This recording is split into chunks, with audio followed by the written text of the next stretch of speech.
Bonjour et bienvenue dans le podcast du Human Factor.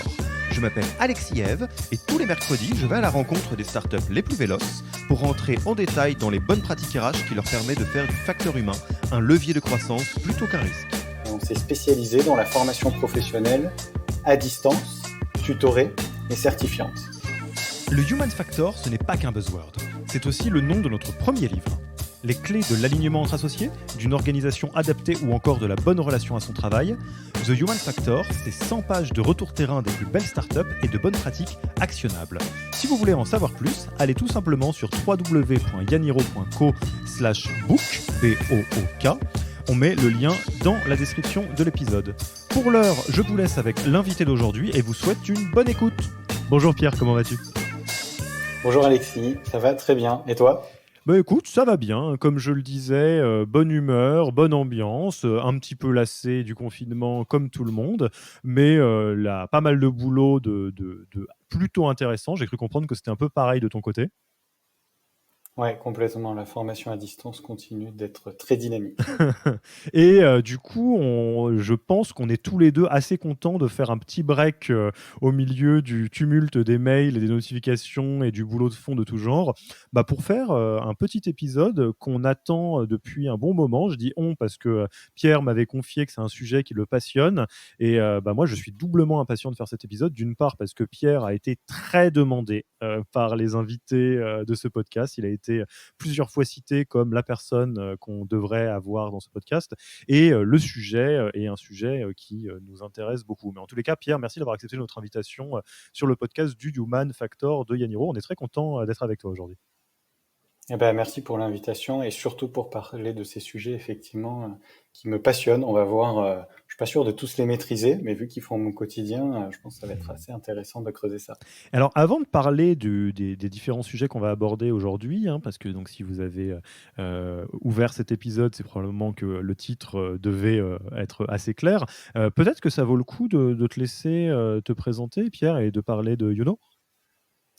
Oui, avec plaisir. Je vais faire ça assez rapidement. Moi, je m'appelle Pierre Monclos, j'ai 35 ans. Après un parcours dans la formation assez traditionnelle, j'ai rejoint Youno il y a un petit peu plus de 6 ans. Youno, c'est un organisme de formation et on s'est spécialisé dans la formation professionnelle à distance, tutorée et certifiante. Et j'ai 2 métiers chez Youno. Je suis DRH, à peu près un tiers de mon temps, parce qu'on a grossi relativement rapidement et donc on a vite eu besoin de structurer nos RH. Et les 2 autres tiers de mon temps, je fais de la veille sur tous les sujets qui touchent aux évolutions de la formation et un peu plus largement aux évolutions RH. Donc, l'une des chances que j'ai, j'espère que je la garderai aussi longtemps que possible, c'est que mes 2 métiers s'enrichissent l'un l'autre, puisque les prospects de notre entreprise, ce sont aussi les fonctions RH dont je peux apprendre. Et moi, en leur partageant nos pratiques, alors on va voir si elles sont modernes, pas modernes, originales, pas originales, mais disons qu'elles sont pas comme tout le monde, ça les inspire aussi. Donc, c'est un petit peu ça mon quotidien professionnel. Et en une phrase, Youno, nous, on propose des formations sur les compétences transversales, toutes les compétences qui dépendent pas d'un métier qu'on exerce, mais qui sont importantes à posséder dans une entreprise aujourd'hui. Savoir gérer un projet, savoir manager à distance, savoir gérer ses émotions. Et on a une 50aine de ces formations qui sont certifiantes, éligibles au compte personnel de formation, et qu'on propose aux salariés en entreprise, mais aussi aux particuliers demandeurs d'emploi depuis qu'on est sur l'application CPF depuis 2 ans. Et alors, il y a dans le petit monde RH en start-up, de l'écosystème start-up français, il y a 2-3 noms qui reviennent régulièrement. Je pense à nos amis Virgile, Judith Tripart, Virgile Ringard, Judith Tripart, Pauline Bergeret, qui finissent toujours par ressortir dans la conversation. Et Pierre fait partie de ceux-là, parce que non content donc, d'avoir été ici dans le podcast, moi, ça m'arrive très souvent d'échanger avec une RH ou un RH de start-up en disant mais alors attends, sur tel sujet, où est-ce qu'on en est, qu'est-ce qui a avancé. On m'a dit plusieurs fois aussi, demande à Pierre s'il y a si tu as des questions. En général, lui, il est en veille sur à peu près tous ces sujets RH, donc il doit connaître. Donc, un bon couteau suisse. En fait, vu que j'ai dû apprendre mon métier sur le tas, j'ai pas été formé à être RH de start-up. Je sais même pas s'il y a une formation aujourd'hui qui existe sur ce sujet-là. Si, être RH en grand groupe. C'est la formation. On va pas ouvrir le débat, mais on pourrait faire un épisode là-dessus. Ça va dépendre des sujets, mais j'ai fait un blog où je vais interviewer moi des RH qui m'inspirent, et c'est ça qui me permet d'être un peu à jour de ce qui se fait et d'aller piocher moi dans des pratiques qui me semblent transposables chez Youno. Et alors justement, parlons pratique RH comme tu le sais, c'est, tout l'objet de ce podcast, hein. Donc, on a, la même ligne de mire que ton blog, à savoir donc d'essayer de comprendre un peu les meilleures pratiques, RH du moment. Et là, aujourd'hui, on va parler, faute de meilleurs mots, de pratiques RH non conventionnelles. Alors, dans le milieu startup, c'est vrai on entend parler de beaucoup de choses. Il y a même certaines, boîtes qui, peuvent utiliser ça à bon ou mauvais escient comme, de la visibilité ou de l'image employeur, mais on peut entendre parler de la transparence sur les salaires, des congés illimités, d'une certaine forme de flexibilité radicale sur le lieu de travail, variable pour les sales, oui, non. Enfin, il y a tout un tas de pratiques qui sont, je pense, faute de meilleurs mots, en expérimentation dans le milieu startup.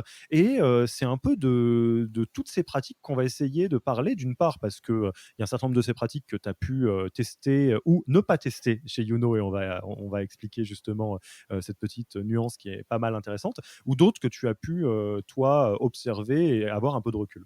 Donc, est-ce qu'on est parti, mon cher Pierre? On est parti. Alors, peut-être pour commencer, on va pas faire le petit Robert, mais qu'est-ce qu'on entend, selon toi, par pratique RH non conventionnelle? Alors, des pratiques RH non conventionnelles, on pourrait les définir comme des pratiques ou des mesures RH qui peuvent paraître très radicales ou très extrêmes. Tu as cité l'exemple des salaires transparents ou des congés illimités, et qui généralement sont peu présentes dans les organisations traditionnelles. C'est pour ça que, alors c'est peut-être une caricature, mais elle est en partie vraie, c'est plutôt les startups qui se mettent dessus. Et à mon avis, c'est parce que de toute manière, c'est pas adapté dans une organisation traditionnelle. C'est plutôt des entreprises qui ont des cultures d'entreprise très fortes et très clivantes, et qui du coup peuvent se permettre d'aller oser certaines de ces pratiques en espérant que ça crée de la valeur. Je dis en espérant parce que ça crée pas forcément la valeur escomptée. Vu que c'est en expérimentation, on n'est pas sur un sujet sur lequel on a un recul d'une vingtaine d'années, ou dans plein de contextes, on est sûr que ça a toujours créé de la valeur. Donc disons des pratiques RH radicales ou extrêmes qui sont mises en place dans des entreprises qui ont des cultures d'entreprise assez fortes.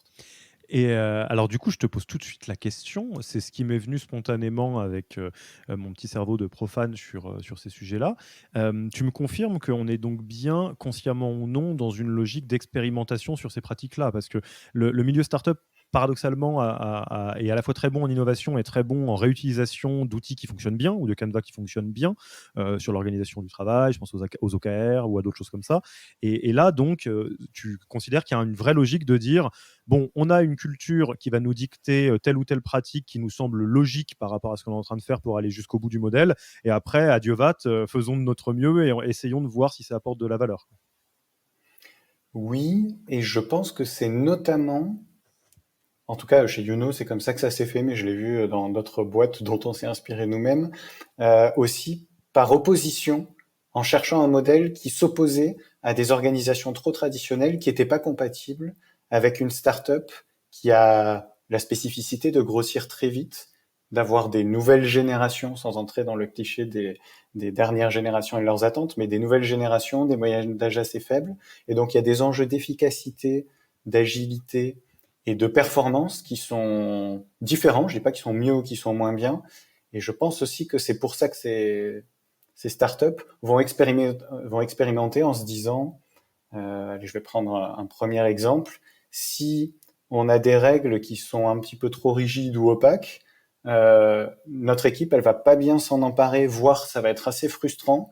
Et c'est un problème qu'on va devoir gérer, alors que, surtout si on est au début d'une startup, on n'a déjà pas de visibilité de trésorerie sur les 6 prochains mois. Donc on veut pas se prendre la tête avec est-ce qu'il faut contrôler les horaires, comme le dit le droit du travail, hein, parce que c'est quand même une règle du droit du travail. On veut contrôler les horaires de nos salariés, on veut être sûr de bien respecter les règles, alors que tout le monde nous dit mais nous on est prêt à travailler comme il faut, donnez-nous un petit peu plus de flexibilité.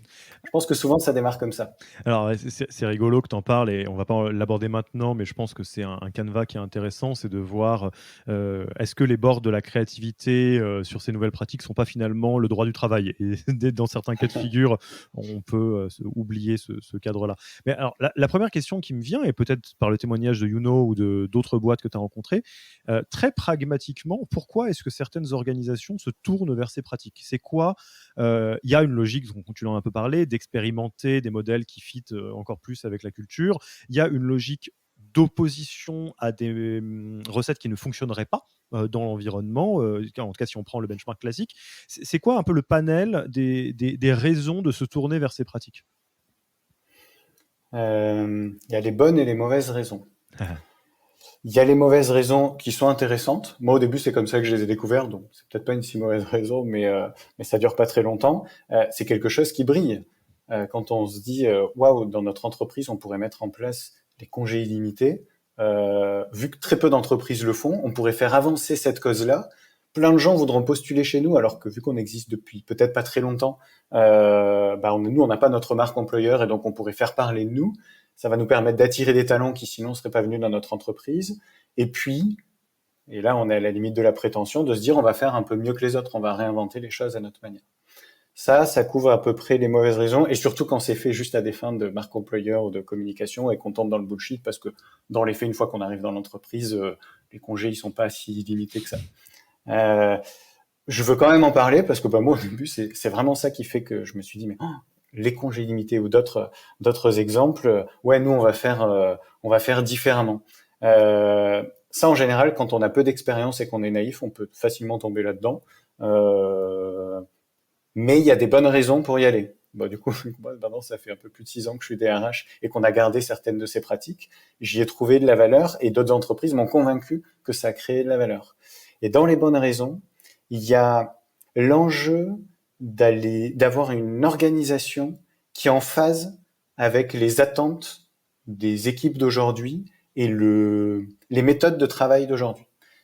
Si les mots transparence et flexibilité ou horizontalité reviennent aussi souvent, je pense que ça a un lien avec la culture web et digitale, où ce sont déjà des codes de cette culture-là. Et les startups sont souvent très, très digitales. Et si elles n'appliquent pas ces codes, alors même qu'elles créent des produits dans cet univers et qui contiennent ces codes-là, alors même qu'elles ont des générations qui sont très sensibles à ces codes-là, ça va être difficile d'attirer des talents.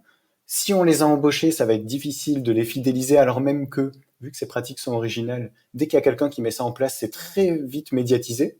Les premiers, c'était Google et Facebook à les médiatiser. Ça, c'était il y a longtemps. Maintenant, dès qu'il y a quelqu'un qui dit chez nous, on choisit les salaires, ça vaut un article dans la presse. Donc, ça met la barre assez haute en termes d'exigence, notamment dans le milieu tech, de dire, bon, et vous, qu'est-ce que vous proposez comme conditions de travail particulièrement intéressantes dans l'environnement des startups, où il y en a beaucoup qui se développent et beaucoup qui recrutent, vu que c'est un secteur qui recrute encore beaucoup. Deuxième bonne raison, je pense que c'est lié à l'efficacité de l'organisation. Moi, à chaque fois que je dois défendre une mesure que je vais amener à Yannick, qui est notre CEO, l'une des questions qu'il me pose, c'est ok, la valeur que ça peut créer globalement, c'est intéressant, mais en quoi ça va jouer sur l'efficacité de notre organisation au quotidien? Est-ce que ça va amener de la fluidité, ou est-ce que, pour gagner la valeur que ça va créer, ça va ralentir un petit peu quelques process ou quelques fonctionnements ou quelques rouages? Et je l'emporte systématiquement quand je lui dis non, en plus, on va être plus efficace parce qu'on va moins, ma manière de le dire, c'est souvent, on va moins se prendre la tête sur ce sujet-là, parce que ça va plaire à l'équipe, ça lui parle déjà. Donc plutôt que d'avoir des process qui seraient un petit peu rigides ou opaques, parce que c'est souvent à ça que je l'oppose, faisons confiance par défaut, on ouvre les vannes, on propose un cadre qui fait que ça va bien marcher, et on laisse l'équipe s'emparer de sujets qui les concernent, puisque toutes les mesures RH, ça va impacter soit le salaire, soit les conditions de travail, soit ça va toucher à la vie personnelle de ses salariés. Je pense que ce sont les deux principales bonnes raisons. Alors, il y a déjà beaucoup de choses à dire là-dessus, parce que, alors, par quel bout le prendre? Moi, ça m'évoque un sujet qui est quelque chose auquel je crois profondément depuis très longtemps, mais qui n'est pas simple dans la pratique. Particulièrement sur les sujets RH, c'est la question de l'alignement des intérêts, qui est un grand classique dans l'investissement notamment. Mais c'est que je connais des boîtes qui sont dans un environnement qui est relativement similaire à ce qu'on fait chez Yaniro, donc sur des sujets plutôt humains, people, etc., et qui ont beaucoup, beaucoup, beaucoup de mal à porter leur parole, parce qu'ils le présentent d'une manière qui est difficilement entendable pour des fondateurs. Comme par exemple, je caricature à peine, mais il est vous avez vraiment envie de faire attention aux précieux facteurs humains de votre boîte. Et apporter comme ça, oui, personne n'est contre la vertu, évidemment, mais pour autant, la particularité initiale d'une startup, c'est qu'on a besoin d'être assez efficient. On n'a pas des fonds qui sont illimités, et donc on ne peut pas non plus juste dire je vais déployer des moyens inimaginables pour quelque chose qui n'a pas un retour direct sur la vie de la boîte et la survie de la boîte potentiellement ou son développement.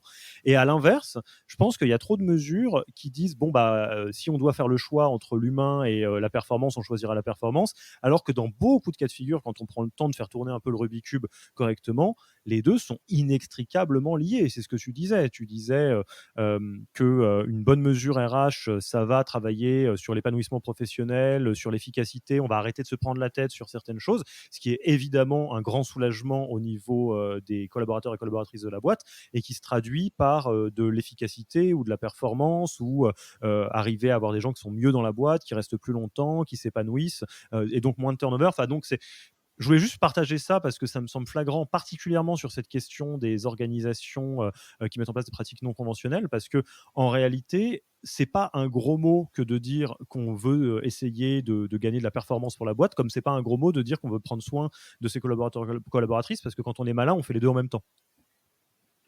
Ouais, on fait les deux en même temps, mais pour l'avoir entendu dans pas mal de conférences, euh, je pense que c'est bien d'assumer pourquoi on le fait. On peut le faire en se disant, nous, on veut proposer de superbes conditions de travail et un épanouissement professionnel de qualité, et on sait que ça sert aussi la performance de l'entreprise, mais le premier objectif, il est RH.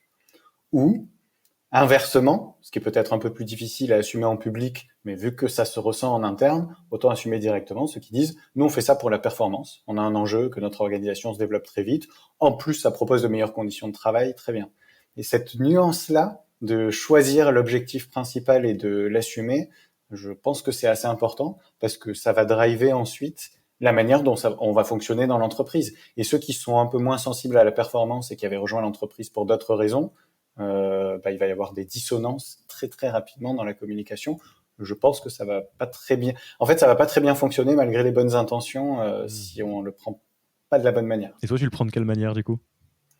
Alors moi, je l'ai affiché clairement dès le début. Ce qui a eu les inconvénients de la naïveté dont je parlais, c'est que moi, mon but, c'était qu'on propose une super expérience de travail aux personnes qui nous rejoignaient.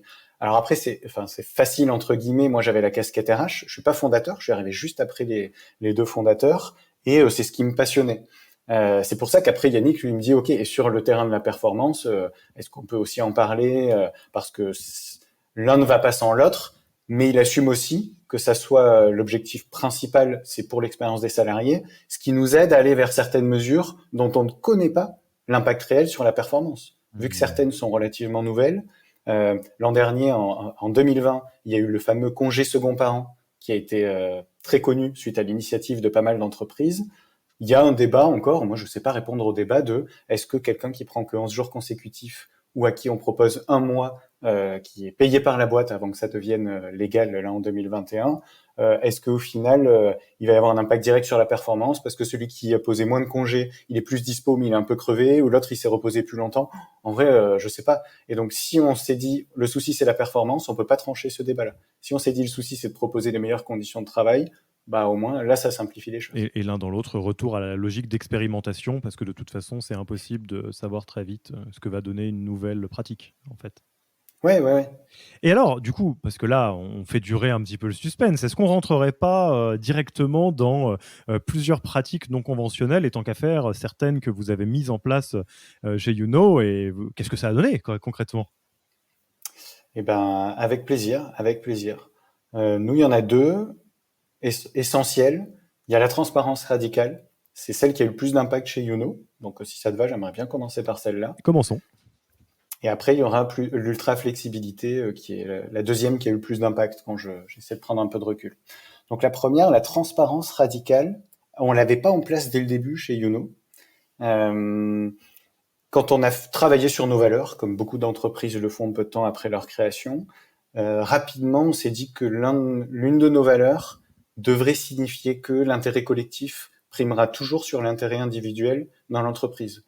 Que ça soit pour un comportement, une décision, une initiative, aucun comportement, décision ou initiative ne pourra favoriser un intérêt individuel au détriment de l'intérêt collectif. Et de ça a découlé notre réflexion sur la transparence. Donc, en opposition aux organisations traditionnelles que moi je connaissais dans ma vie professionnelle d'avant, classiquement, l'information, c'est une source de pouvoir. Plus on a d'informations, plus on a de pouvoir. Et donc, qu'est-ce qui se passe quand on est dans ces contextes-là? C'est que les gens qui ont le plus d'ancienneté ou le plus de responsabilité, ce sont eux qui ont accès à plus d'informations et ce sont eux qui ont le plus de pouvoir dans l'organisation. Et nous, on s'est dit, si on veut que l'intérêt collectif prime toujours sur l'intérêt individuel, tout le monde doit avoir accès à toutes les informations dans l'entreprise. Et c'est ça qui nous a mené à, tiens, c'est peut-être pour ça qu'il y a des entreprises qui vont sur la transparence radicale, où au début ça nous avait interpellés, mais sans nous attirer plus que ça. Et on s'est dit, prenons la question à rebours de la manière dont on pourrait la prendre habituellement. C'est si on se disait tout devait être transparent, qu'est-ce qui ne créerait pas de valeur si c'était communiqué à l'équipe?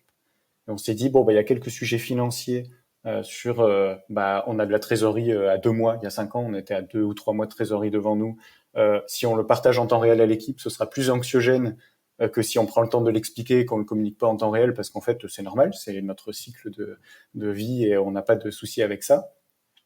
Et quelques sujets RH sensibles, parce que quand il y a un départ, peu importe la cause et qui est à l'origine du départ, ça va potentiellement nuire à l'intérêt de la personne si on communique directement sur il y a une situation qui va mener à un départ. Donc ce sont les 2 seules exceptions qu'on a faites, et tout le reste on s'est dit on ouvre les vannes avec quelques convictions, mais en se disant on va voir ce qui va se passer, il y a peut-être des sujets qu'on n'a pas anticipés parce qu'il n'y avait pas beaucoup d'entreprises qui partageaient encore leur retour d'expérience sur la transparence radicale. Et ça, c'est pour ça qu'on s'y est mis. Oui, alors j'ai plein de questions, mais je te laisse continuer. Et tu me dis si je suis un petit peu trop long. Ah non, mais une fois que j'ai dit ça sur pourquoi on s'y est mis, en fait, à peu près tout a découlé naturellement, les problèmes aussi d'ailleurs. C'est qu'on s'est dit le compte en banque, notre trésorerie, elle est transparente. Peu importe la décision qui est prise dans l'entreprise, que ce soit une petite décision ponctuelle ou une décision stratégique, on donne accès à tout le monde au motif de cette décision. Pourquoi on a pris telle décision, quels sont les critères qui ont été retenus, et est vite venu le sujet des salaires. Et on s'est dit, ok, on va. Alors à l'époque, on n'avait pas encore de grille de rémunération, mais pour faire rapidement, on s'est dit, on va mettre en place une grille de rémunération où les gens, on les positionnera sur un niveau technique dont découlera le salaire, et on va appliquer la transparence aussi bien au niveau où les personnes sont positionnées qu'au salaire qui en découle, mais le salaire dans sa globalité, le salaire fixe, le salaire variable et les primes collectives ou primes d'intéressement. Et alors, je suis très curieux, c'est la question, je l'avais en tête au moment où tu parlais de la transparence, je me disais, je vais lui demander, parce qu'on nous a déjà posé la question sur les sujets de transparence. Pour bien comprendre la trésorerie, parce que la trésorerie, c'est un sujet qui est très particulier, et je suis content que tu aies abordé la question des départs ou des sujets RH sensibles, parce que ça me semble, là dit comme ça, et je suis sûr que vous avez tourné autour du pot pour trouver par essai-erreur les sujets qui étaient effectivement moins aptes à la transparence, je dirais. La trésorerie, moi ce que j'ai beaucoup vu, c'est que le gros problème, c'est que c'est de l'information qui est dure à lire en version brute. C'est-à-dire, une fois que tu sais que tu as 5 000 balles dans le compte en banque ou 3 millions, c'est difficile d'en faire quelque chose quand on n'est pas aux manettes de ce budget-là. Et ça peut donner 2 extrêmes. Ça peut donner, pour l'avoir déjà vécu dans des boîtes quand j'étais salarié de start-up, ça peut donner l'hyper-anxiété du genre « non mais dans 3 mois on est mort ». Ou l'inverse, de dire mais comment ça se fait qu'on fait les pinces sur tel ou tel truc que je voulais alors qu'on a 5 millions sur le compte en banque, alors que tout ça c'est très très relatif et à l'aune d'un BP ou d'une chose comme ça. Et donc ma question, c'est sur les 2 points, là on a parlé de la trésor, très concrètement qu'est-ce que vous faites et comment c'est accepté ou pas par les collaborateurs et collaboratrices de Youno? Ce que tu décris, c'est qu'il faut gérer l'une des conséquences de la transparence. La transparence amène de l'exigence pour tout le monde. À partir du moment où du jour au lendemain, on dit qu'on va communiquer notre trésorerie, soit elle est toute petite et ça peut avoir le caractère anxiogène, et donc ça implique d'expliquer très régulièrement quel est le modèle économique de l'entreprise et la stratégie financière. Et ça, moi j'ai eu de la chance, c'est que Yannick, notre CEO, il a dit, mais c'est hyper important que tout le monde dans l'entreprise comprenne ces sujets. Ça ne doit pas être réservé au DAF et au CEO et peut-être au DRH et à quelques directeurs, directrices. Tout le monde doit comprendre ça. Et donc ça va nous obliger à faire devenir l'équipe ce qu'il appelle des mini-financiers. Donc tout le monde doit comprendre les quelques rouages, les bidas, qu'est-ce que ça veut dire, quel est l'impact pour nous, quelle est la différence entre la prise de commande et le chiffre d'affaires. Et donc pour que ça ait du sens, on a en même temps mis en place un point mensuel où on explique les différents chiffres, comment ils évoluent, pourquoi et qu'est-ce qui est important pour nous. Parce que des fois, il y a des chiffres qui diminuent, mais c'est pas très important parce que c'est pas notre priorité. Et inversement, il y en a d'autres qui augmentent très très vite, mais il faut pas s'en réjouir pour autant parce que c'est pas forcément une situation stable. Donc la transparence amène de l'exigence. Quand ça pourrait être anxiogène, ça veut dire qu'il faut amener de l'information et de l'explication et se prêter au jeu de répondre aux questions. Parce qu'évidemment, quand on rend tout transparent, il y a plein de gens qui vont poser des questions et donc il faut avoir des réponses et les assumer, même quand elles sont pas toujours roses. Donc ça responsabilise tout le monde parce que on arrête de se dire tout est bien et on cache ce qui va pas. Non, tout le monde est conscient de ce qui va bien, mais aussi de ce qui va pas bien sur le plan financier pour l'entreprise. Et quand ça va très bien, c'est la même chose. Quand la trésorerie est énorme, que les chiffres au-delà même de la trésorerie sont très bons et qu'il y a des personnes qui considèrent qu'elles auraient dû avoir une augmentation de salaire, mais qu'elles l'ont pas, elles comprennent pas la différence, ça empêche le manager de contourner la question. Il va être obligé d'avoir une discussion et de dire, mais en fait, l'évolution de rémunération, elle était liée à ton niveau technique ou à telle situation, et ça ne doit pas dépendre des moyens de l'entreprise, mais de la valeur que tu crées, parce que c'est ça notre politique de rémunération. Ça empêche de mettre plein de choses sous le tapis et de s'arranger un peu avec la vérité pour aller plus vite. C'est pas facile en tant que DRH. Chaque année, 2021 ne fait pas exception. On vient encore me poser des questions sur des sujets où je me dis, mais là, je sais à peu près expliquer pourquoi, mais la personne n'a pas complètement tort dans sa revendication ou dans sa demande. Mais je préfère avoir ces problèmes-là. On va expliquer pourquoi on fait les choses et parfois assumer la limite de notre fonctionnement, plutôt que de gérer les frustrations de nous on sait pas du tout où sont les finances de l'entreprise, là on sait pas qui a été augmenté pour quelle raison, parce que ça génère du désengagement, ça génère du turnover, ça génère plein d'autres problèmes. Donc moi je préfère les problèmes qui sont liés à l'exigence que ça amène. Et c'est pas neutre. Il y a des managers qui étaient vraiment pas à l'aise avec ça au début, et il y en a qui sont plus dans l'entreprise. Et je pense que c'était l'un de leurs premiers soulagements parce que culturellement ils n'étaient pas compatibles avec l'exigence qu'amène cette transparence. Et alors, du coup, très concrètement, c'est quoi les domaines d'application de cette pratique de la transparence radicale? Tu as un peu parlé de la transparence des salaires, qui est effectivement quelque chose qu'on connaît bien, au sens, on en a déjà entendu parler dans le milieu startup. C'est quoi les autres sujets auxquels on pense pas forcément ou auxquels on peut penser qui rentrent dans l'application de la transparence radicale? Il y a toute la stratégie. Qu'est-ce qu'on vise à court, moyen et long terme? Ce qui parfois, on va dire, à long terme, pour l'instant, on n'a rien prévu, ça change tellement, on n'en a pas, mais au moins on le dit. Donc tous les éléments de stratégie, les éléments financiers, RH, ça on en a parlé. Et ensuite, il y a le quotidien de chaque équipe. Notre volonté n'était pas de désiloter, parce que globalement, on n'a pas ou très très peu de silos chez Youno. Enfin, en tout cas, aujourd'hui, j'ai l'impression qu'on n'en a quasiment pas. Mais quand quelqu'un va faire une réunion, réaliser un projet, la transparence, ça veut dire qu'il va devoir formaliser la conclusion de ce qui s'est dit en réunion ou l'achèvement de son projet et de dire, on avait tel objectif, voilà ce qu'on a fait, donc on a réussi ou pas, voilà quelles sont les prochaines étapes. Et donc là, ça va servir d'autres éléments qui sont que on favorise l'intelligence collective puisque tout le monde a accès aux informations de ce qui se passe dans l'entreprise, donc peut facilement faire des ponts, des liens. Ça favorise la créativité, ça libère les énergies. Enfin, ça a plein d'effets absolument géniaux que je ne soupçonnais pas. Ça a aussi un autre effet auquel je suis assez sensible, c'est que ça permet de satisfaire la curiosité des personnes. Bon, nous, on est un organisme de formation, mais imaginons qu'on ne soit pas un organisme de formation. Beaucoup d'entreprises aujourd'hui veulent devenir ce qu'on appelle des entreprises apprenantes. L'une des conditions pour ça, c'est d'accepter d'avoir des profils qui sont très curieux et de satisfaire leur curiosité, de leur dire, mais même si ça, c'est pas ton métier, tu dois pouvoir savoir comment est-ce que tel chantier a été mené, quelles ont été les difficultés rencontrées, est-ce que tu avais une place pour y contribuer en dehors de tes missions, etc. Donc, pour répondre à ta question, le champ que ça couvre, c'est tout le travail qui est fait au quotidien par les différentes équipes et qui doit être rendu disponible, y compris quand ça s'est pas passé comme prévu, aux autres personnes, soit pour favoriser l'intelligence collective et favoriser l'agilité et la performance, soit pour satisfaire parfois juste la curiosité, mais c'est tant mieux quand il y a quelqu'un, ça crée pas de valeur, mais juste il est content de savoir comment ça s'est passé. Bah, moi, je trouve que ça fait partie de son épanouissement professionnel dans l'entreprise, d'avoir contribué à satisfaire sa curiosité. C'est aussi simple que ça.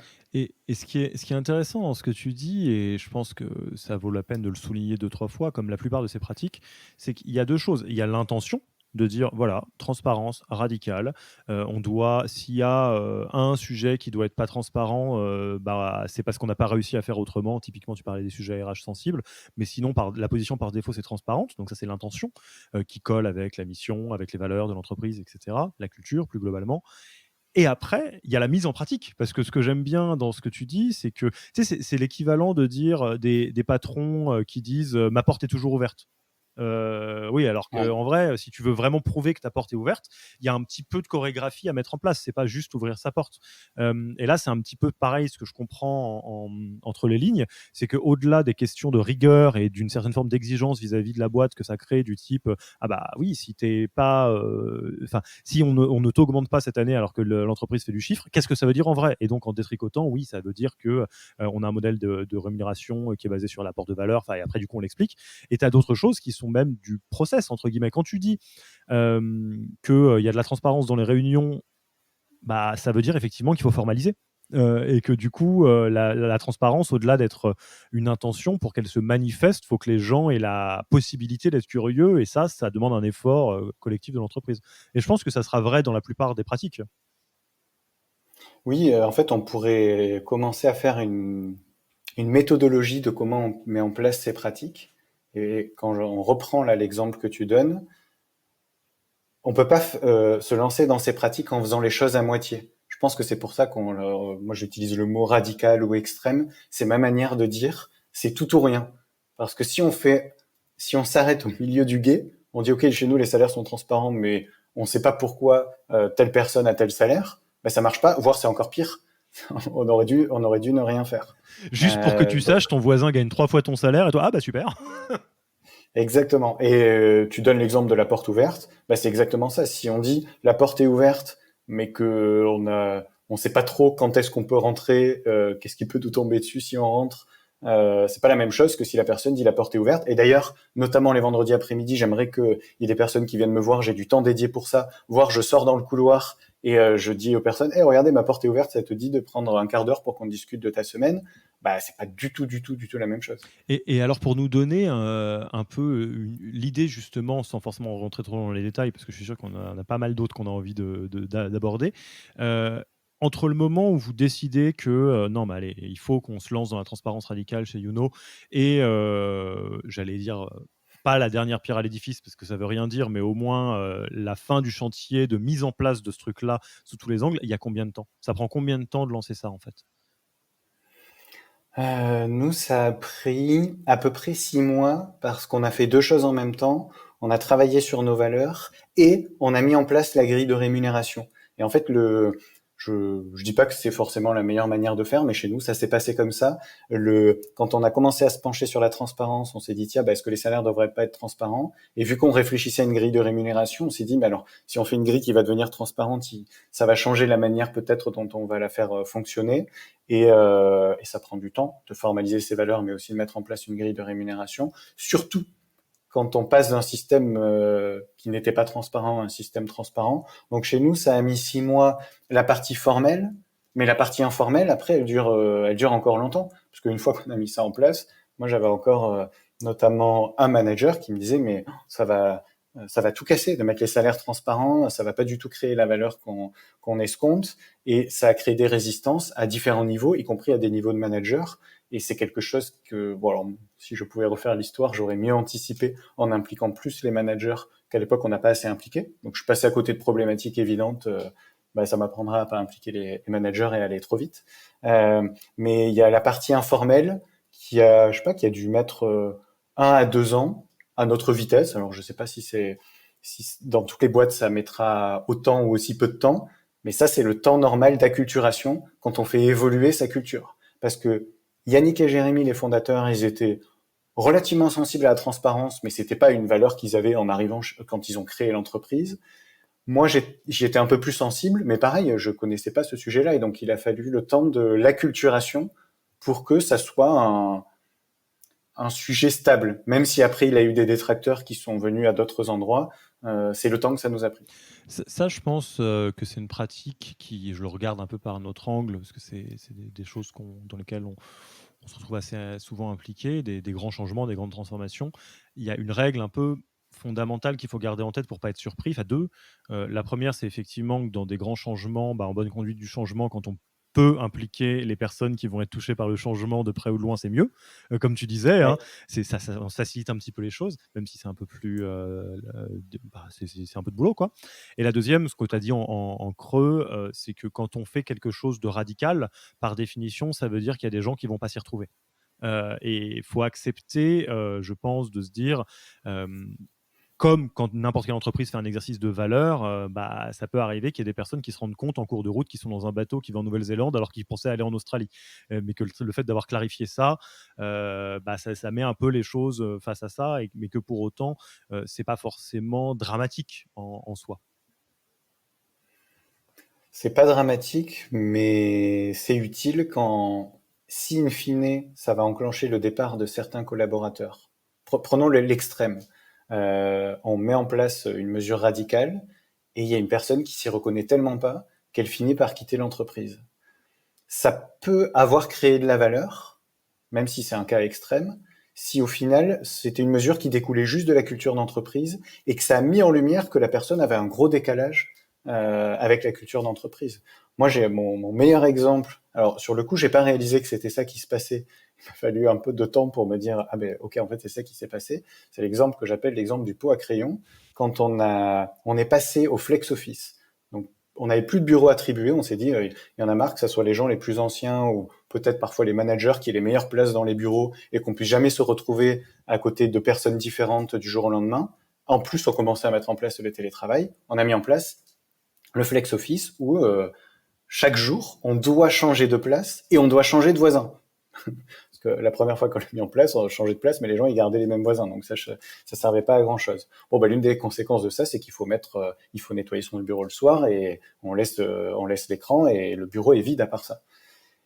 Eh bien, il y a des personnes qui ont résisté en me disant, moi, ça me plaît pas trop, je comprends pas. Ben, c'est génial. Ça a créé des discussions, de montrer l'intérêt de mixer les équipes, de permettre à des nouveaux arrivants de côtoyer des personnes différentes tous les jours pour s'intégrer plus facilement. Ça, c'était la partie simple.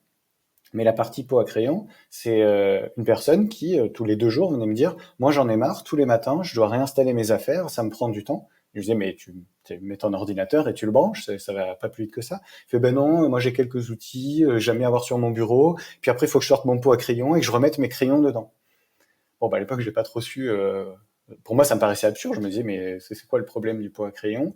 Et sans caricaturer, parce que c'est vraiment passé comme ça, au bout d'un moment, on a vu qu'il y avait d'autres problèmes avec cette personne et qu'elle les matérialisait notamment en disant, mais moi, de changer tous les jours, en fait, je suis pas à l'aise parce que des fois, on voit ce qui se passe sur mon écran et c'est pas quelque chose avec lequel je suis à l'aise. J'ai envie d'être à côté de personnes que je connais, pas de nouveau. Bon, bref, c'est pas bien ou c'est pas mal, même si là, ça paraît un peu ridicule. Moi, je considère qu'il y a ni bien ni mal, mais c'était une différence culturelle suffisamment forte et ça aurait pu permettre de nous aider à l'identifier. Et dans d'autres cas, c'était plus extrême et on a vite vu qu'il y avait un décalage culturel avec la personne soit on mettait sous le tapis, soit qu'on n'avait pas révélé et qu'on n'avait pas pu traiter. Ça veut pas dire que la personne doit partir de l'entreprise, mais ça veut dire qu'il y a des choses à faire et qu'il faut pas laisser les choses en l'état. Ouais, tout à fait. Et tu fais bien de ramener ça à la culture à chaque fois, parce que le propre d'une culture qui est bien pensée, il faut toujours le garder en tête, c'est que dans bien des cas de figure, ce qui est un paradis pour certains va être très difficile pour d'autres. Et c'est ni bien ni mal. C'est une question de trouver un environnement dans lequel on est confortable et avec lesquels on partage les valeurs locales. Tu parlais du flex office. Est-ce que c'est pas le bon moment de parler de l'ultra flexibilité, un peu, l'autre grande mesure exotique, si je puis dire, que vous avez mis en place? Eh ben oui, avec plaisir. Alors, je parle de ultra flexibilité. Peut-être que ultra, c'est un peu fort comme mot, mais vu que je suis toujours dans ma logique de par opposition, ça veut dire plus flexible que la moyenne. Et Euh, ça sonne moins ça, bien, c'est hein. La flexibilité plus flexible que la moyenne, c'est moins, ça marche moins. Ouais, bon, bah, c'est peut-être parce que j'ai un pied aussi dans le marketing et c'est un biais. Mais le but, c'est pas de marketer ça parce que ça crée vraiment de la valeur. Euh, Là, ici, comment ça s'est passé chez Youno? Depuis le début, les fondateurs et moi, on a une logique de ce que j'appelle on fait confiance par défaut. Euh, dans plein de boîtes, on fait méfiance par défaut. C'est-à-dire qu'il faut que les gens fassent leurs preuves pour qu'on puisse leur accorder de la confiance et leur donner un peu plus de flexibilité. Moi, dans mon ancienne boîte, je devais faire du télétravail en cachette et je n'avais pas le droit de dire que je faisais du télétravail parce qu'ils avaient peur que ça crée un précédent et ils faisaient pas confiance à tout le monde pour être en télétravail. Bon, c'était dans une période il y a longtemps et avant le Covid et dans un autre contexte, mais ça, c'est ce que j'appelle de la méfiance par défaut. Si nous, on fait confiance par défaut, ça veut dire que il faut qu'on le démontre par des mesures où les gens, du fait de leur autonomie, vont vraiment pouvoir tester cette confiance. Parce qu'à chaque fois qu'on accorde quelque chose, il y a les gens qui testent un petit peu les extrêmes, et ils ont raison, juste pour voir si c'est une vraie mesure ou si c'est quelque chose qui brille un peu qu'on essaye de mettre en place. Euh, on s'est dit, bah, l'une des meilleures manières de faire ça, c'est d'accorder la flexibilité dont on rêverait déjà nous-mêmes pour notre propre travail sur les conditions de travail. En général, ça s'applique aux congés, aux horaires, au lieu de travail et au bureau. On a déjà parlé du flex office. Et un point qui était important, c'était de se dire, des fois, on accorde par exemple le temps partiel ou certains aménagements horaires ou certains télétravail pour les jeunes parents. Alors c'est super, déjà toutes les boîtes le font pas, mais pourquoi on devrait favoriser les personnes qui ont un projet de vie de fonder une famille et pourquoi ce serait pas ouvert à d'autres personnes qui ont juste des loisirs ou d'autres modes de vie? Donc on s'est dit bah allez c'est parti, on va tester petit. Là on y allait beaucoup plus petit à petit que la transparence parce on savait pas quelles allaient être les conséquences. On s'est dit on va amener de la flexibilité sur les congés, les horaires, le télétravail et les bureaux. Là, je vais donner juste deux, trois exemples concrets pour qu'on puisse se représenter, parce que chaque entreprise, en fait, aura sa manière de faire. Je pense pas qu'il y ait un modèle. Nous, on s'est dit les congés, comment on peut être flexible sur les congés? Bah, on va arrêter d'infantiliser les gens en leur disant, si tu veux poser une demi-journée de congé, une journée, voire même quelques jours, à chaque fois, il faut que tu aies l'autorisation de ton manager. Si l'équipe, elle est bien organisée, tu peux l'informer que tu vas prendre des congés. Si lui vraiment il y a un problème, il dira attends là c'est pas possible à cette période, mais informe-le, ne lui demande pas l'autorisation. Donc on s'est dit bah dès qu'il y a des demandes de congés qui sont de moins de 5 jours consécutifs, on les pose dans PayFit, on informe l'équipe pour l'organisation, mais on ne demande pas. Et là où moi j'ai connu d'autres modèles où il fallait un délai de 8 semaines pour poser une demi-journée. Mais si là, moi, à la fin de la semaine, il fait beau, bon alors là, on est un peu confiné, mais même, il fait beau, je vais aller dans un parc pour profiter du soleil, bah, j'ai pas besoin de m'y prévoir, de me projeter tout vachement à l'avance, et je peux juste dire, bon, bah, je pose demain après-midi, je pose mon après-midi, et je vais prendre du bon temps. Je pense pas que ça nuise à l'organisation, et ça, c'est de la flexibilité. Sur les horaires, on a juste dit on part quand on veut à la fin de la journée. Évidemment, on part pas trop tard. On n'a pas d'heure de fin, mais quelqu'un qui part ou qui termine après 20 heures, il a des feedbacks systématiques et même un peu avant, il a des feedbacks quasi systématiques. Mais si on part à 15 heures ou à 18 heures, on s'en fiche. Il n'y a pas à se justifier. Le but, c'est la qualité du travail, c'est pas la quantité du travail. Donc, on va instaurer ça. Et pareil, il faut juste prévenir pour que les gens s'organisent et qu'ils sachent que bah, tu as fini ta journée. Mais t'as pas à dire, je pars plus tôt parce que je pars en week-end, parce que j'ai rendez-vous chez le médecin. En fait, ça, c'est du domaine privé. Tu peux le dire si tu veux, mais ça s'arrête là. Et puis, le télétravail, c'est un peu les mêmes logiques. Donc là, nous, quand le Covid sera fini, nos règles normales, c'est qu'on peut télétravailler jusqu'à 4 jours par semaine. Et il faut pas prévoir un mois à l'avance. C'est la veille, au plus tard, on prévient si on est en télétravail, juste pour être sûr que l'organisation fonctionne. Et on a 10% de l'équipe qui est déjà passée en 100% télétravail. Parce que là aussi, on s'est adapté. Parce qu'au début, on n'était pas pour le télétravail comme ça. Ouais, j'ai compris. Je donne T'as les exemples dit d'aujourd'hui. 4 jours par semaine. J'ai bien noté que sous-entendu, il y a quand même une journée où tu es censé être là. Il y a effectivement, parce qu'on n'est pas encore prêt à passer au 100% télétravail un peu quand on veut, comme on n'était pas prêt avant le confinement à proposer plus de 2 jours par semaine de télétravail. Et en fait, c'était une idée reçue qu'on avait, que j'avais aussi, et qui était limitante pour nous. Bon, bah, on a continué de prendre des leçons, et ça, on le fait étape par étape, parce qu'on expérimente, et parce qu'on veut être sûr que ça détruise pas de la valeur plus que ça n'en crée. Alors là-dessus, retour mars 2020. on avait fait à l'époque une opération qui s'appelait Never Walk Alone, dans laquelle on prenait du temps, enfin avec tout le réseau de coachs Yaniro et d'autres coachs d'ailleurs, avec Ouais. des dirigeantes et des dirigeants qui avaient besoin de soutien. C'était évidemment bénévole, c'était notre petite pierre à l'édifice. Et une question qui est revenue systématiquement, et j'ai été très surpris parce que, alors nous, c'est une déformation professionnelle, on est une organisation qui fonctionne en collectif, donc on est tous des indépendants, donc personne, enfin tout le monde se débrouille comme il se débrouille, quoi. Et puis donc, mais c'est une toute petite, on n'est pas énormément chez Yaniro. Et bref, et la question qui est revenue, qui moi me sciait les pattes, c'était comment on peut être sûr que les gens dans mon équipe bossent à distance. Et dans ma tête, je me rappelle le retour que je leur faisais systématiquement, parce que c'était alien comme question, c'était, mais ils ont des trucs à faire, à un niveau de qualité attendu et à un délai attendu. Bah voilà. Et s'ils ont réussi le truc en temps, en heure, en qualité, qu'ils l'aient fait du lundi au vendredi ou du lundi au jeudi, on s'en fout un petit peu, non? Et ça avait du mal à passer. Et je me demande, dans votre cas de figure, c'est quoi, du coup, la prérogative absolue? Est-ce que vous avez juste une valeur de la fiabilité ou d'une certaine forme de qualité? Enfin, comment ça se passe? Parce que mécaniquement, l'ultra-flexibilité marche bien à partir du moment où tout le monde est très responsable. C'est le principe. Oui, où les gens sont autonomes et Absolument. responsables. Autonome et responsable, tu as raison. Alors là, j'ai dit comment c'est censé marcher, pourquoi on a mis en place et les règles. Évidemment, ça marche. C'est pas parfait. Et régulièrement, on ajuste ou on se dit tiens, bah là, dans cette situation, en fait, c'est pas optimal parce qu'il y a des postes avec lesquels ça fonctionne un petit peu moins bien, d'autres postes avec lesquels ça fonctionne merveilleusement bien. On aurait dû le faire beaucoup plus tôt. Ta question, elle est compliquée. La manière, nous, dont on gère ça, c'est que, vu que c'est dans un contexte culturel un peu plus global où on a de la transparence, comme je le disais tout à l'heure, on a une culture de l'écrit, on a des feuilles de route trimestrielles, toutes les équipes ont des objectifs collectifs et c'est décliné en objectifs individuels. Euh, Quelqu'un qui voudrait pas du tout travailler, ce serait super compliqué. Dans mon ancienne boîte, si je voulais pas travailler, moi je pense que je pouvais le faire assez facilement. À l'époque, ça a dû changer depuis. Là, chez nous, ce serait un peu plus compliqué. Mais imaginons qu'il y ait quand même quelqu'un qui arrive à faire ce qu'on lui demande en, je sais pas, 2 heures par jour. Et le reste du temps, bah, il se met en télétravail. En fait, il travaille pas. Bon, bah, c'est notre responsabilité.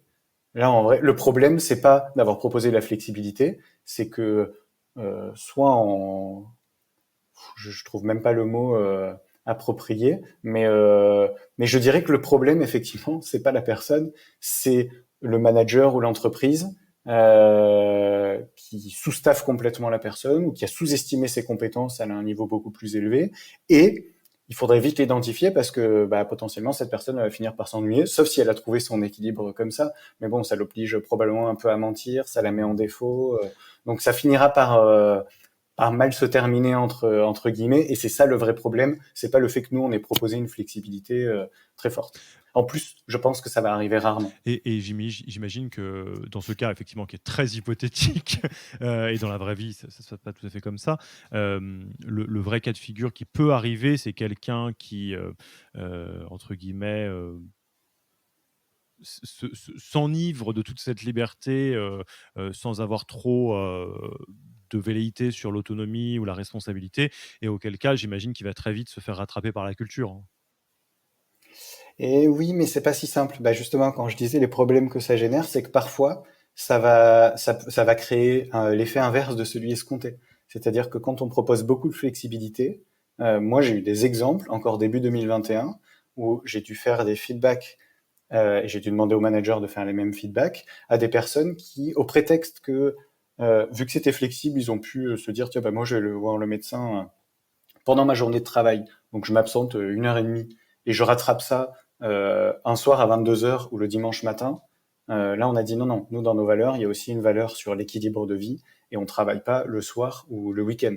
Cette flexibilité, elle n'est pas à tout prix. C'est pour ça que tout à l'heure, j'ai tiqué quand j'ai réentendu, je me suis dit ultra flexibilité. Là, c'est peut-être un petit peu trop parce que c'est régulé par, alors, comme tu le disais à la fin de ton propos, justement par la culture au global et par d'autres valeurs qui viennent équilibrer ça. Euh, et je sais pas si c'est même pas forcément des profils juniors, disons que c'est des profils qui découvrent cette flexibilité là où ils en avaient très peu avant. Bah eux, j'ai l'impression, peuvent plus tomber dans les travers et à force de profiter de ça, ne réalisent pas que en fait, soit ils vont bosser le dimanche matin en se disant mais c'est normal, et nous on considère que c'est pas normal. Tu peux pas te reposer, peu importe si tu as moins travaillé la semaine précédente parce que tu es allé chez le médecin, parce que tu as pris tes libertés, peu importe la raison pour laquelle, mais que tu te reposes pas 2 jours consécutifs le week-end. En fait, ça c'est pas un vrai équilibre. Et donc, ce n'est pas une bonne utilisation de la flexibilité. Ce qui veut dire que quoi qu'on mette en place, parce que ça marche dans tous les autres exemples, la transparence ou autre, il faut quand même qu'il y ait un manager, une culture et des RH derrière pour s'assurer qu'on reste quand même dans un cadre qui est convenable, parce que les dérives, peut-être que ça brille, hein, ultra flexibilité, transparence, congé illimité, mais ça prévient quelques dérives, mais ça ne les empêche pas, et parfois ça crée des nouvelles dérives qu'on n'aurait pas imaginées. Bah, le mot-clé que tu as utilisé, c'est cadre, hein, parce qu'il y a deux cas de figure qui sont assez connus au sens où je pense que la plupart d'entre nous ont rencontré au moins un des deux. Le cas de figure numéro un de ça, des dérives potentielles d'une flexibilité totale, on va parler peut-être de flexibilité totale, c'est le cas Ouais. de primo-entrepreneurs. Enfin, les primo-entrepreneurs, quand ils commencent et qu'ils peuvent globalement faire tout ce qu'ils veulent, souvent c'est très anxiogène parce que c'est lourd. Et là, tu as raison, l'effet en général, c'est pas des gens qui glandouillent rien, c'est des gens qui bossent tout le temps et qui se mettent dans le rouge, et c'est plutôt une mauvaise chose. Et l'autre exemple que quasiment tout le monde a vécu, c'est le début du confinement. Quand tout le monde s'est retrouvé à devoir bosser à la maison et à devoir s'auto-gérer, nous autres entrepreneurs qui avons déjà essuyé nos propres plâtres au moment du lancement de la boîte, on était peut-être un peu plus préparés, mais il y a beaucoup de gens pour qui c'était très complexe de se dire où est-ce que je travaille, c'est quoi mon espace de travail, c'est quoi mes horaires de travail. Mm. Et ce que ça témoigne, je pense, c'est que tu as raison, le cadre débilisant, infantilisant est problématique, mais une liberté absolument totale, ça peut être lourd à porter pour des gens qui, finalement, sont aussi dans un cadre qui est un cadre de travail. Et donc, avoir un certain cadre qui est qui ouvre une grande liberté, c'est pas forcément une mauvaise chose. Donc, entre ultra flexibilité et flexibilité totale, il y a peut-être un petit delta. Oui, oui. Et puis pour reprendre ton exemple de tout à l'heure, ces fameuses personnes qui se disaient mais comment on va faire pour s'assurer que les personnes travaillent assez lorsqu'elles travaillent à distance? Mais il y en a plein de ces mêmes personnes qui aujourd'hui se retrouvent à se poser la question comment je fais en sorte que ceux qui travaillent à distance ne travaillent pas trop? Ça y est, les études, alors on les connaissait, hein, ces études, sauf que là maintenant elles sont à une échelle beaucoup plus importante. Je crois que le dernier chiffre, c'est 22% de travail en plus a été réalisé dans les entreprises du fait du télétravail pour les postes qui sont compatibles avec le télétravail. Donc, moi, je préfère qu'on se pose la question comment faire en sorte que on pose les bonnes limites plutôt que de se soucier du petit cas où il y a une personne qui pourrait abuser d'une liberté accordée. Si on veut créer de la valeur, c'est pas comme ça qu'on fonctionne. Et c'est pour ça que je disais au début, c'est important de connaître son objectif. Est-ce que c'est proposer des meilleures conditions de travail ou est-ce que c'est favoriser la performance? Si c'est favoriser la performance, ok, bon, on va se focaliser sur ceux qui travailleraient peut-être pas assez du fait de ces nouvelles libertés. Moi, ça me parle pas, et en plus, je pense pas que ce soit le chemin le plus efficace pour servir l'objectif de la performance. Ouais. Mais bon, je suis pas dirigeant d'entreprise, C'est donc ce que je pense aussi, pour la petite question performance et conditions de travail. Et alors, attends, tu as parlé des congés illimités. Et j'ai cru comprendre que c'était un sujet qui te tenait à cœur parce que c'est un pur sujet work in progress chez Youno, si j'ai bien compris. oui. Alors totalement, ce sujet me passionne parce que c'est le symbole de toutes ces mesures-là. Je pense que c'est beaucoup plus fort que les salaires transparents et c'est le symbole qui potentiellement nuit à ces pratiques RH non conventionnelles. Congé illimité, quand on en parle avec des amis, à la machine à café, peu importe la situation, il y a toujours quelqu'un qui va dire attendez, les congés illimités, moi j'ai lu un article ou j'ai vu un reportage où dans certaines entreprises, ça a l'effet inverse de celui escompté, c'est-à-dire que les salariés, ils prennent moins de congés qu'avant qu'il y ait les congés illimités parce qu'ils osent pas trop prendre des congés de peur que d'être jugés, de prendre beaucoup trop de congés par rapport à ce qui se ferait normalement. Et ça, en fait, pour moi, c'est un peu, ça s'arrête au niveau de la discussion de comptoir parce que ça veut dire qu'on n'a pas analysé le sujet en intégrant le contexte et la culture d'entreprise. Évidemment que dans une entreprise dans laquelle la culture n'est pas compatible avec ça, où on attend des gens qui travaillent énormément et que il y a un jugement de valeur sur les gens qui s'absentent trop, évidemment que si on met en place les congés illimités, les gens vont prendre moins de congés. C'est pas une surprise. les congés limités, ça peut être une pratique RH qui a d'énormes avantages si et seulement si elle est implantée dans une entreprise qui a une culture compatible. Donc ça veut dire une entreprise dans laquelle c'est déjà normal de prendre des congés régulièrement, même en dehors des vacances et pendant des périodes d'activité. C'est quelque chose qui est normal dans l'entreprise, donc dans la culture, et que l'entreprise, elle a déjà travaillé sur le fait que on ne craint pas d'être jugé. Sur les horaires, nous, ce qu'on a fait, si on prend l'exemple des horaires, hein, pour faire une comparaison, depuis 4 ans, c'est interdit chez Youno de dire tu prends ton après-midi quand il y a quelqu'un qui part, mais peu importe l'heure à laquelle il part. Parce que sinon, on sait qu'il y a des personnes qui pourront se sentir un petit peu jugées et qui du coup ne profiteront pas de cette flexibilité.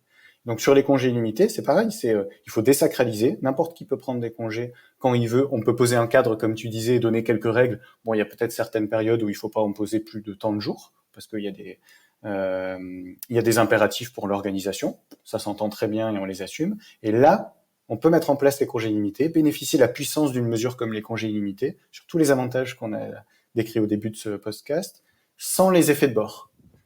Et maintenant, si on passe à la pratique, chez Youno, on s'est posé la question, je pense que plus d'une fois par an même, on en parle avec Yannick, notre CEO, et l'an dernier, moi je lui ai... Alors au début, c'était moi qui voulais le mettre en place et c'est lui qui m'a freiné parce que j'étais dans la... Ça brillait et c'était pas vraiment adapté et à notre culture et à nos enjeux et il a eu raison. Maintenant, c'est moi qui prends les devants pour lui dire notre culture, elle n'est pas encore prête.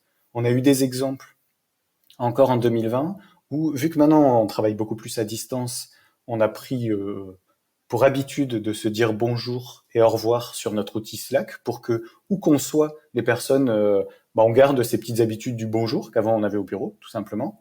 Et j'ai eu plusieurs retours, dont certains qui sont arrivés jusque devant les représentants du personnel, du fait que c'était assimilé à du flicage.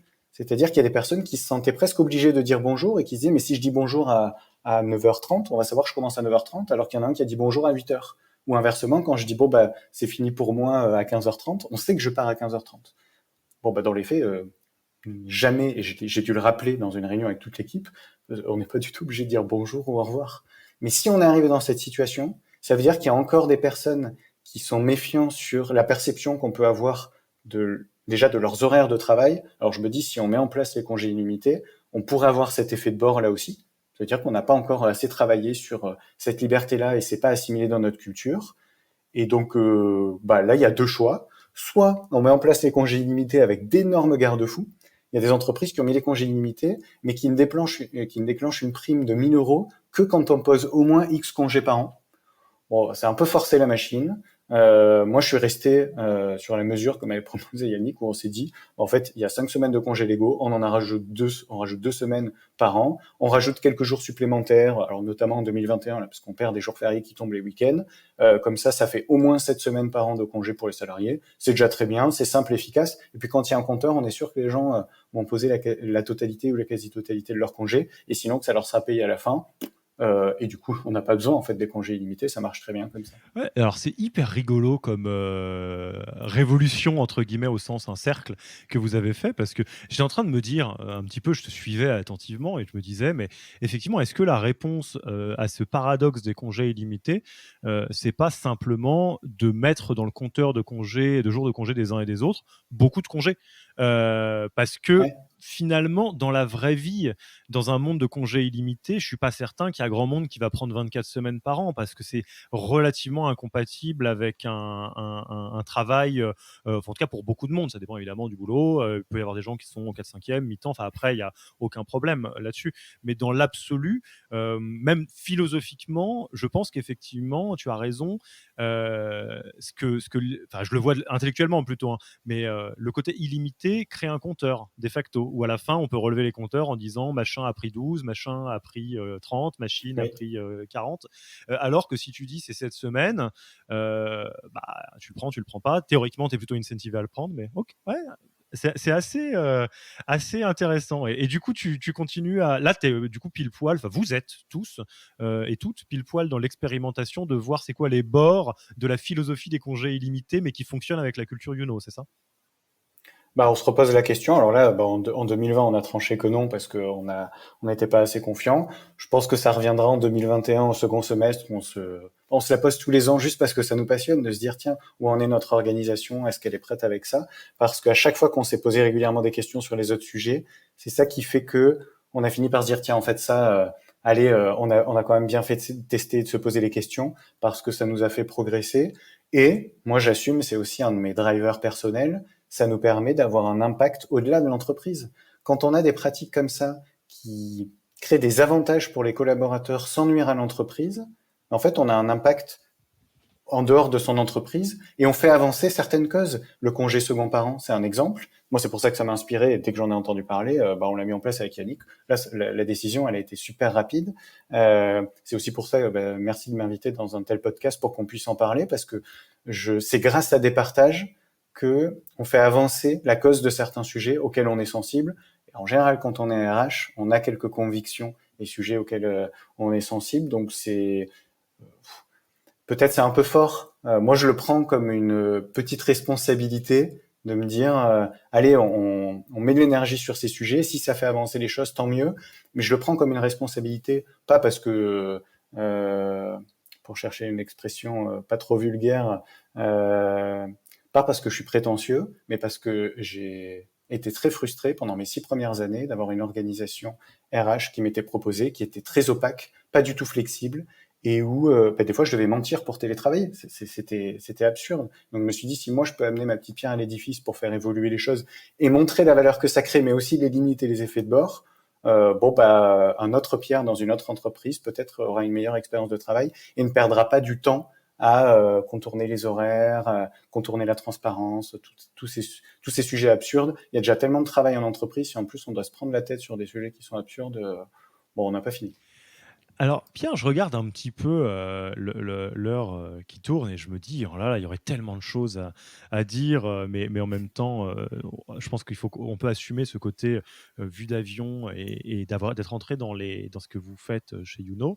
Euh, Juste pour le plaisir un peu bonbon, toi, de tout ce que tu as vu autour de toi dans différentes boîtes, c'est quoi très rapidement les pratiques un peu non conventionnelles que tu notes, soit parce que tu les trouves enthousiasmantes, même si elles ne sont pas compatibles avec Youno pour des raisons de culture, soit parce que tu les as dans ton radar en te disant, tiens, 2023, Yannick il va entendre parler de moi parce que j'ai bien envie de me tester là-dessus, quoi. Qu'est-ce que tu peux nous partager? D'ailleurs, c'est peut-être des gens qu'on ira contacter avec Yaniro, hein. Je me dis ça sur le podcast, ça serait peut-être intéressant.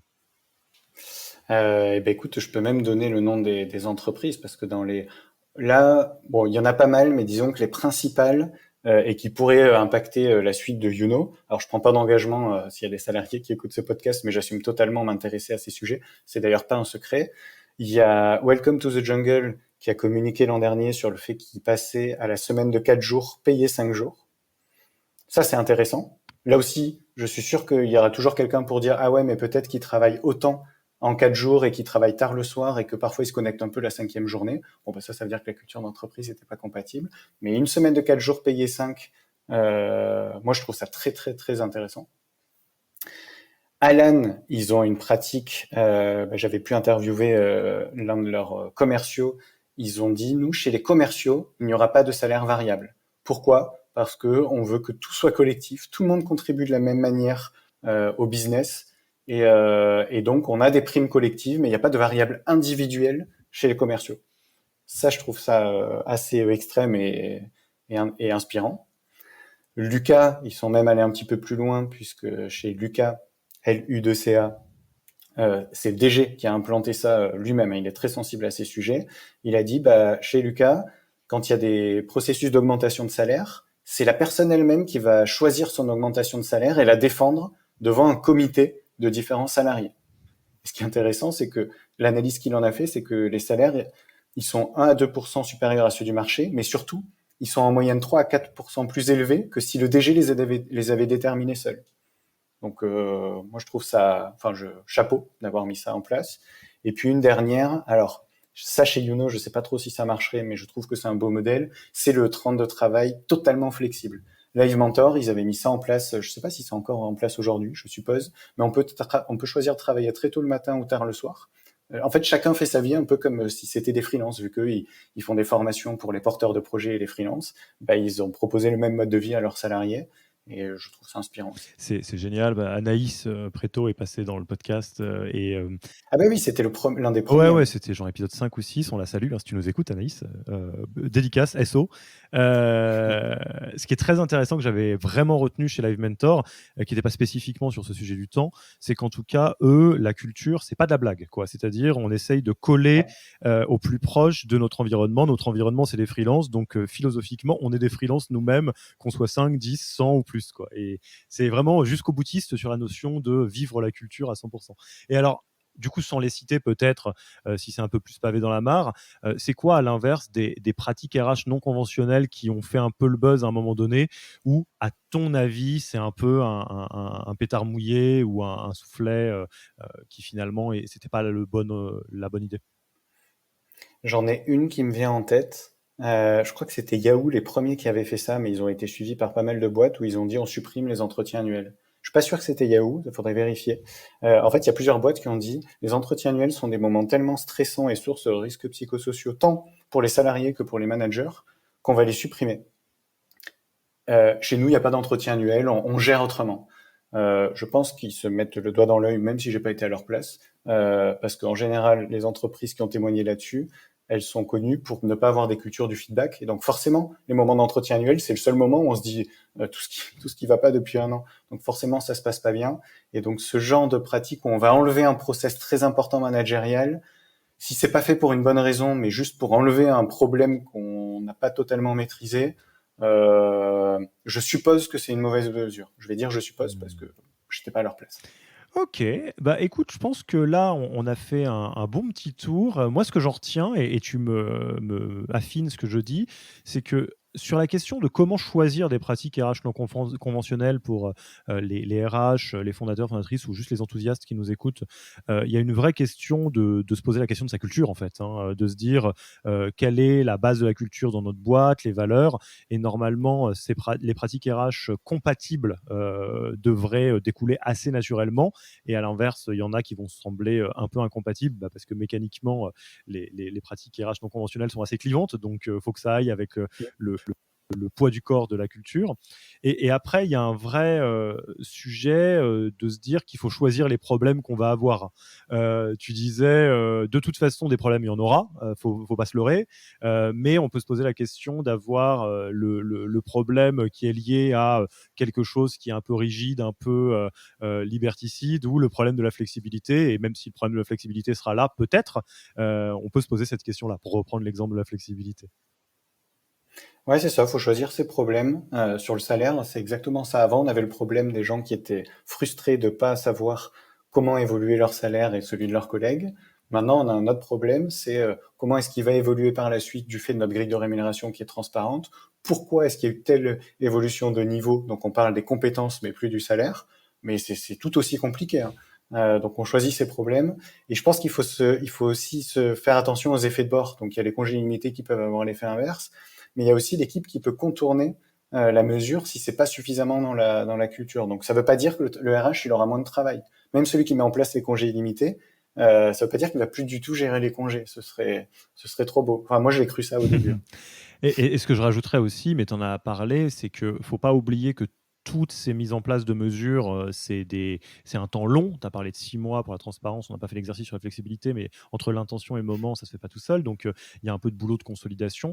Et comme tout changement, il faut se préparer à un petit peu de chahut sur la route, quoi. C'est-à-dire, si vous avez des personnes qui commencent à se sentir momentanément inconfortables ou qui ont besoin de retrouver leur marque, c'est pas forcément dramatique. Ce qui veut pas dire non plus qu'il faut tout casser et se dire bon bah les personnes suivront ou suivront pas. Mais je pense à ça parce que c'est plutôt en tout cas dans notre radar ce qui se passe.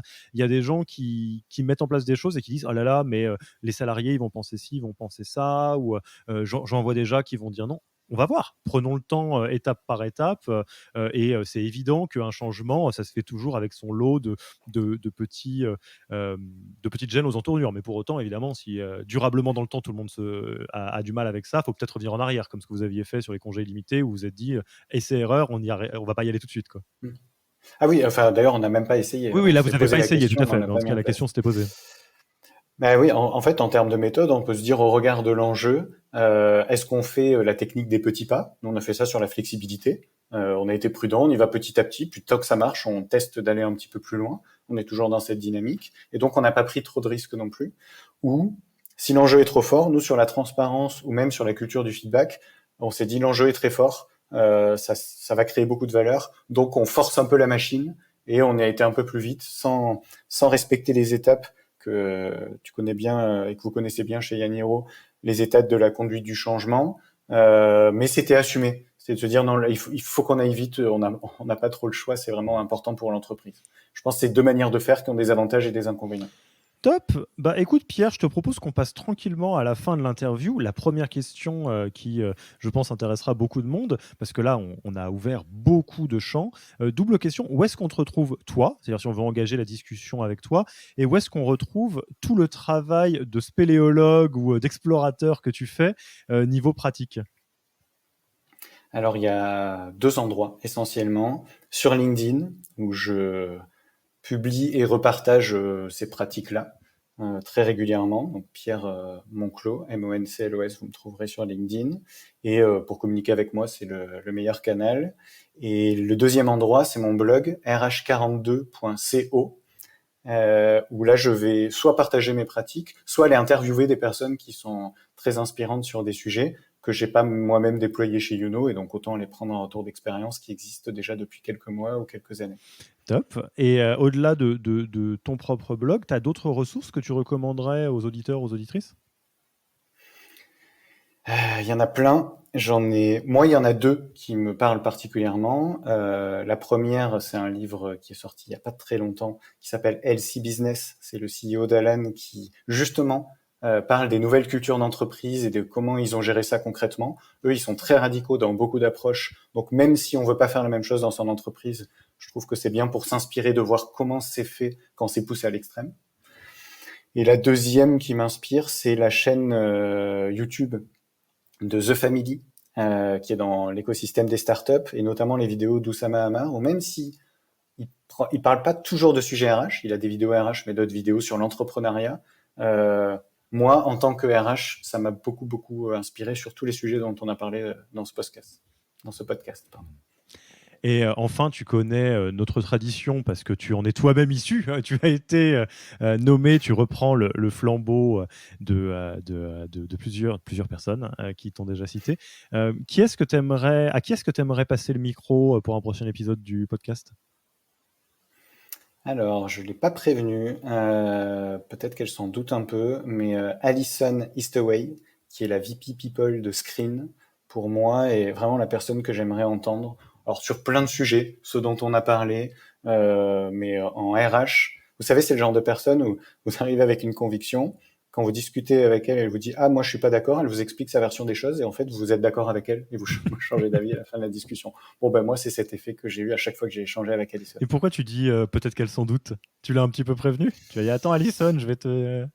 Ah non, non, je l'ai pas prévenue, mais elle fait partie d'un club de DRH que j'ai monté où on a échangé assez souvent, et elle sait l'impact qu'elle a eu sur moi à plein d'égards. Donc si elle sait que je suis sur ce podcast et qu'il y a un passage de micro à la fin, elle se dira que peut-être je vais citer son nom. Bon, Alison, si tu nous écoutes, effectivement, j'aurai grand plaisir à te retrouver dans un futur épisode du podcast sur le sujet de ton choix.